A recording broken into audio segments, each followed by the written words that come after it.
آپ کو اتنی تسلی ہوگی.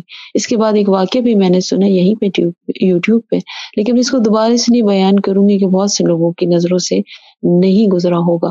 وہ انشاءاللہ تعالی اگلی نشست میں، لیکن اس نشست میں جو مجھے براہ راست پیغام ملا ہے میں وہ آپ تک پہنچانا چاہتی ہوں کہ یہ ہماری خوش نصیبی ہوگی کہ آقا کریم صلی اللہ علیہ وسلم کے اس مبارک پیغام کو ہم لیں، اور جو یہ ہمارا ارمان ہے نا ہر پل آپ کے قرب کا اور اس کا، اور وہ پورا نہ ہونا یا ہونا دونوں میں کیا مسئلے آتے ہیں.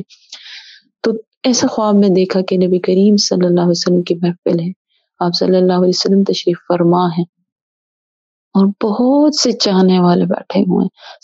صحابہ کرام تو تمام کے تمام ہمیشہ آپ صلی اللہ علیہ وسلم کی محفل مبارک میں تشریف فرما ہوتے ہیں، نظریں جھکائی جیسے آپ صلی اللہ علیہ وسلم کے دور میں جب آپ صلی اللہ علیہ وسلم کی ظاہری حیات تھی اور موجود ہوتے تھے اور بیٹھے ہوتے تھے اسی طرح بیٹھے ہوتے ہیں. حضرت عمر فاروق رضی اللہ تعالیٰ عنہ، حضرت ابوبکر صدیق رضی اللہ تعالیٰ عنہ، حضرت علی، حضرت عثمان رضی اللہ تعالیٰ عنہ، سب یہ تو وہ جلیل القدر صحابہ کرام ہیں جو آپ کے بہت ہی قرب میں ہوتے ہیں، جو آپ کے دائیں بائیں ہی موجود پائے جاتے ہیں الحمدللہ.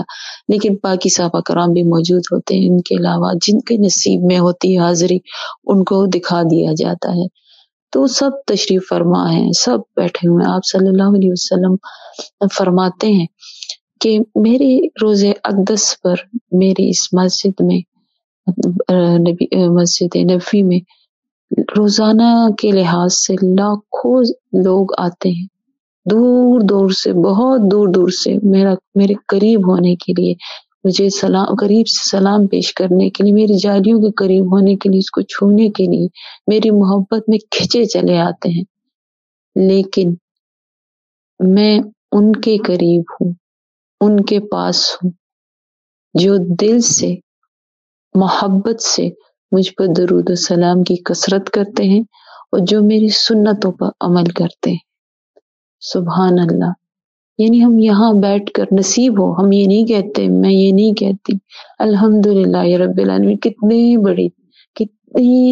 بڑی تسلی ہے ہمارے لیے کہ ہم یہاں بیٹھ کر آپ صلی اللہ علیہ وآلہ وسلم پر محبت، توجہ اور بہت خلوص کے ساتھ ادب کے ساتھ جب درود السلام کے نذرانہ پیش کرتے ہیں، جب ہماری زندگی سنتوں بھری ہوتی ہے، تو ایسے ہی ہے جیسے ہم آپ کے بہت قریب ہیں، جیسے آپ صلی اللہ علیہ وسلم ہمارے بہت قریب ہیں. یعنی آپ صلی اللہ علیہ وسلم کو ہمارا پیار، ہماری محبت، ہمارا یہ تمام تر سب کچھ پہنچتا ہے. یہ آپ کا پیغام ہے. میرا ارمان تو صرف نہیں ہے، آپ کا بھی ہے کہ ہر پل نبی کریم صلی اللہ علیہ وسلم کے قرب میں گزاریں. تو یہ کتنی بڑی تسلی ہے کہ جو بڑی محبت سے جو جہاں پہ بھی ہے، یہ کتنی بڑی بات ہے کہ لاکھوں میرے قریب آتے ہیں. دن مطلب آپ مسجد نبی میں دیکھیں کتنے لاکھوں کے دن کے لحاظ سے، عمرہ اور حج تو چھوڑ دے، عمرہ بھی آج کل کس قدر رش ہوتا ہے مسجد نبی صلی اللہ علیہ وآلہ وسلم میں. کتنے ہوتے ہیں، ریاض الجنہ ہو کہ کتنے دھکے لگا رہے ہوتے ہیں پہنچتے. بے ادبی ہے، بہت بے ادبی ہے، بہت بے ادبیاں ہوتی ہیں. اگر ہمیں قریب نہیں بلایا جا رہا اور ہم نہیں جا رہے تو اس میں یہی مسئلہ ہے کہ ہم سے بے ادبی نہ ہو جائے. ہم دعوے اور ارمان تو بہت کرتے کہ کاش ہم نبی صلی اللہ علیہ وسلم کے دور اقدس میں ہوتے، ان کے قریب ہوتے، ان کے صحابہ کے مجلسوں میں ہوتے، اس محفلوں میں شامل ہوتے، لیکن ہم حق تو نہیں ادا کر رہے. ہم صرف ارمان کرتے ہیں. اگر ہم اس دور میں ہوتے تو میں آپ کو ہمیشہ کہتی ہوں کہ حضرت عمر فاروق کی تلوار تو ہمیشہ تیز رہتی تھی ایسے افراد کے لیے جو مسجد نبوی میں بیٹھ کر تھوڑی سی بھی تیز آواز سے بات کرتے تھے. ہم تو اب بھی جائیں، میں تو اللہ نے بہت دفعہ نصیب فرمایا، لیکن میں جب بھی گئی ہوں، جب بھی، چاہے وہ حج ہے چاہے وہ عمرہ ہے، تو عجیب سی حالت، مطلب آپ تقدس تو ہے ہی نہیں، مسجد نبوی کا آپ خیال رکھتے ہی نہیں. اتنے قریب پہنچ کر آپ دنیاوی باتوں میں مسجد نبوی میں بیٹھ کر، اندر مسجد میں بیٹھ کر آپ دنیاوی باتیں کر رہے ہوتے، شور شرابہ ہو رہا تھا، ایک دوسرے سے آگے بڑھ کر بھاگتے ہیں، دھکے دیتے ہیں، اور جگہ ہوتے ہوئے دوسروں کو سہولتیں نہیں دیتے. کسی کا خیال نہیں رکھتے، کسی کی عزتوں کا خیال نہیں رکھتے، کسی کی کوئی بیمار ہے، کوئی بچہ ہے، کوئی کمزور ہے، ہم اس چیز کا خیال نہیں رکھتے. ہم نبی صلی اللہ علیہ وسلم کی سنتوں کو توڑ دیتے ہیں، ہم ادب و احترام کو توڑ دیتے ہیں. اور موبائل کے فتنے تو اور تباہی مچائی ہوئی ہے. وہاں میں بیٹھ کے سیلفیاں لی جا رہی ہوتی ہیں جعلی موبائل کے ساتھ. یہاں پہ سلام پیش کرنا ہے بہت اور بہت بہت عزت کے ساتھ. وہاں پر ایسی باتیں ہوتی ہیں کہ روح کانپ جاتی ہے.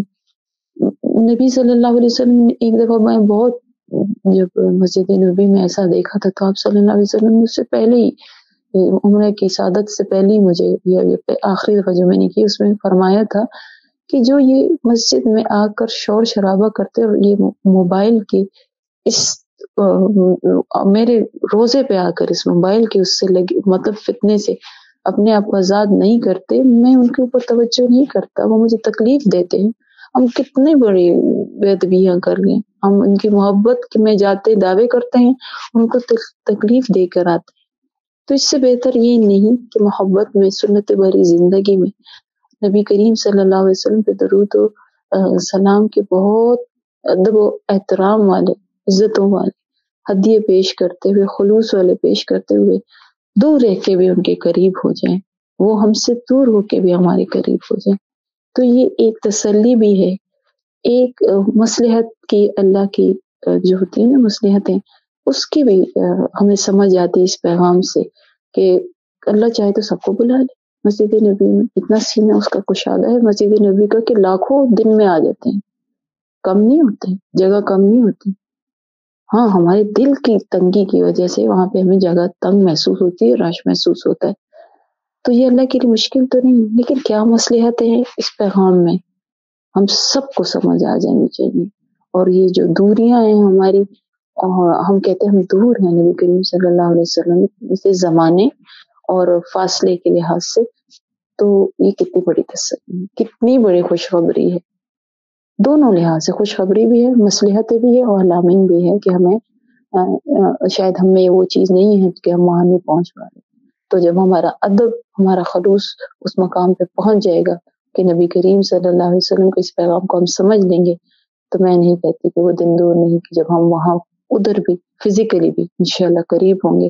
تو اللہ کریم ہمیں نبی کریم صلی اللہ علیہ وسلم کے اس پیغام کو سمجھنے، اس پر عمل کرنے کی توفیق عطا فرمائے. کیونکہ یہ پیغام ایسے پیغام نہیں دیے جاتے کہ بس اس کو سرسری لیا جائے اور پھر بھی کہا جائے کہ نہیں اللہ تو پھر بھی وہ ہیں اور ہمیں بلا لیں گے.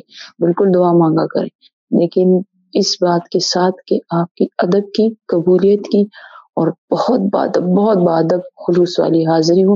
یقین کریں ایسی حاضری کا پھر جواب بھی آتا ہے. اللہ تعالیٰ ہمیں ایسی حاضری ہم بار بار نصیب کرے، چاہے ہم یہاں ہوں چاہے ہم وہاں ہوں. السلام علیکم ورحمۃ اللہ وبرکاتہ.